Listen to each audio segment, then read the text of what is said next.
सुरखाब पक्षी को कुबेर का आशीर्वाद प्राप्त है। इसके दर्शन से धन धान्य सुख की समृद्धि होती है। सुरखाब पक्षी भारत में ब्राह्मणी बतख कहलाता है। मुर्गा प्रजाति के इस पक्षी को चकवा, चकवी, चक्का, चक्की, चक्रवाक, कोक, कोकी व मूंग और अंग्रेजी में रूडी शेल डक कहते हैं। इसका जीव वैज्ञानिक नाम ट्राइडोर्ना फेरुजिनिया है। इस कुल में बतख, कलहंस, हंस आदि आते हैं। ग्रामीण क्षेत्रों में आम लोग इसे सुरखाब के नाम से नहीं बल्कि बतख के नाम से जानते हैं। जो व्यक्ति सुरखाब का दर्शन करता है वह कभी गरीब नहीं होता है। इसके पंख जिस घर में रखे जाते हैं वहाँ हमेशा धन धान्य सुख समृद्धि रहती है। इसकी लंबाई 23 से 28 इंच होती है एवं खुले पंखों के साथ लंबाई 43 से 53 इंच तक होती है। यह पालतू बतख के आकार का नारंगी भूरा होता है। सिर व गर्दन का रंग कुछ फीका होता है एवं सिर व पंखों का रंग सफेद होता है।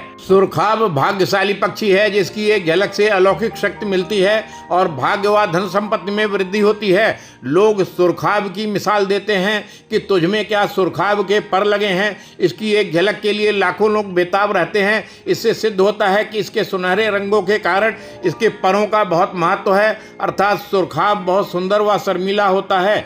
जितनी सुंदर इसकी काया होती है उसे देखने वाला भी उतना ही भाग्यशाली होता है। नर के गले में एक काली धारी होती है एवं पंख सफ़ेद, काले व चमकीले हरे होते हैं। मादा नर से थोड़ी छोटी होती है जिसके शरीर में गहरे हल्के भूरे धब्बे या चित्तियाँ होती हैं। सुंदरता में मोर को भी मात देते इस पक्षी को हिमालय की तराई में पाया जाने वाला हिमालयी मोनाल भी कहते हैं। शीत ऋतु में सुरखाब हिमालय में 6 से 7 हज़ार फीट की ऊंचाई पर भी देखे गए हैं।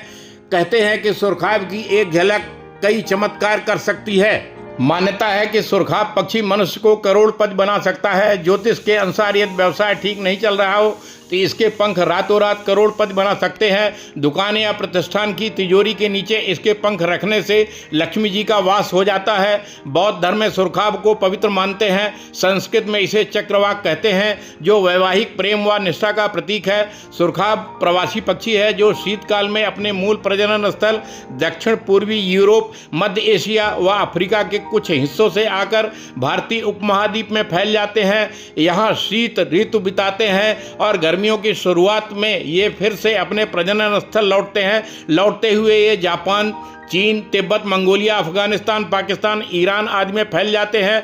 कुछ सुरखाब कश्मीर, लद्दाख व नेपाल की झीलों, तालाबों, घाटियों में रह जाते हैं और प्रजनन करते हैं। सितंबर अंत या अक्टूबर के आरंभ में प्रवास करके ये उत्तर भारत में एवं नवंबर में दक्षिण भारत में जाते हैं। सुरखाब का ज्योतिष शास्त्र के साथ ही आध्यात्म और साहित्य में भी बहुत महत्व है। साहित्य में इसकी चर्चा विरह वेदना के रूप में होती है।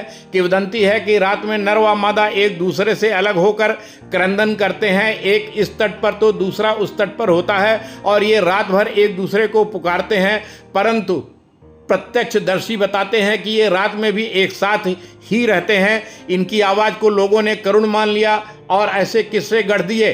सच तो यह है कि ये रात में नदी तालाबों के तटों पर किसी खतरे की आहट होने पर नाक से कांकों जैसी ध्वनि निकालते हैं। लोग जब इनके निकट पहुंचते हैं तो ये सिर उठाकर कर्कश आवाज करके उड़ जाते हैं। सुरखाब का शिकार भारत में बहुत होता था किंतु अब बौद्ध धर्म के लोग इसे संरक्षण देते हैं। मान्यता है कि सुरखाब को देखने से भाग्य बढ़ता है, आदमी रंग से राजा बनता है एवं पति पत्नी में प्रेम बढ़ता है।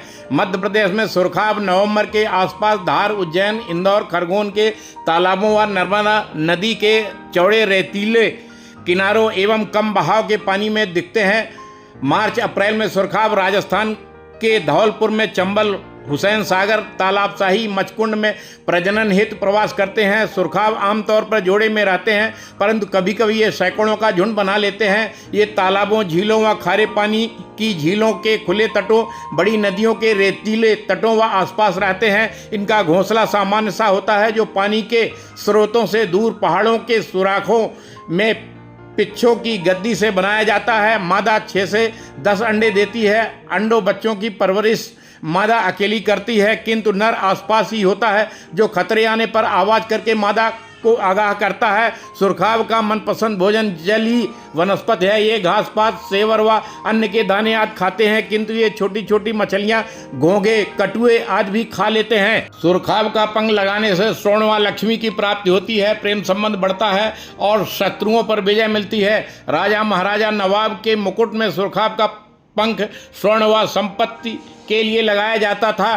कहते हैं कि सुरखाव जीवन में केवल एक बार ही जोड़ा बनाते हैं। यदि दोनों में से किसी एक की मृत्यु हो जाए तो दूसरा अकेला ही जीवन व्यतीत करता है। मान्यता है कि सुरखाव के वैवाहिक जोड़े की तस्वीर शयन कक्ष में लगाने से पति पत्नी के बीच की तकरार समाप्त हो जाती है। पति पत्नी का हृदय अचानक परिवर्तित हो जाता है और वे गिला शिकवा भूलकर दोबारा एक दूसरे का हाथ थाम सकते हैं। यदि कोई प्रेमी जोड़ा विवाह करना चाहता है तो सुरखाव की तस्वीर को ऐसे स्थान पर अवश्य लगाएं जहां सुबह उठते ही उनकी पहली नजर इस तस्वीर पर पड़े। सुरखाव के नाखून की ताबीज बनाकर गले में लाल धागे में बांधने से ग्रहों के दोष समाप्त हो जाते हैं, शत्रुओं का नाश होने लगता है, मनोवांछित फल प्राप्त होता है तथा कोर्ट कचहरी के मामलों में भी विजय मिलती है।